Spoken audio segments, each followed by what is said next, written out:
11వ అంతర్జాతీయ యోగా డే ఒక grand success అయింది. అదేవిధంగా ఒక హిస్టరీ క్రియేట్ చేశాం. ఒక మాటలో చెప్పాలంటే ఇది సూపర్ హిట్. నేను ఎందుకు ఈ మాట అన్నానంటే, జనరల్గా ఉదయం 6 గంటలకు రావాలి. మా మీటింగ్ స్టార్ట్ అయింది 6:30 గంటలకు. స్పీచెస్ స్టార్ట్ అయినాయి. ప్రధానమంత్రి గారు కూడా 6:25 అక్కడికి వచ్చారు.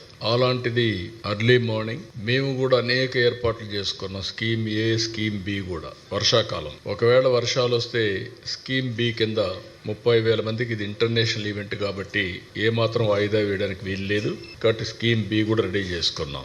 నేచర్ కరుణించింది, వరుణ దేవుడు కరుణించాడు. 20 రోజుల మునుపు అయితే 60% రెయిన్ఫాల్ ఉంటుందన్నారు. అప్పటి నుంచి భయపడ్డాం. రాను 0 రెయిన్ఫాల్కి వచ్చాం. ఈరోజు మధ్యాహ్నం పైన 0.02 mm పడుతుందని అన్నారు 2 గంటల పైన. ఆ విధంగా అది ఒకటి సక్సెస్ అయ్యాం. 3,03,654 మంది అనుకున్న వెన్యూకి, అది కూడా QR కోడింగ్తో వచ్చారు.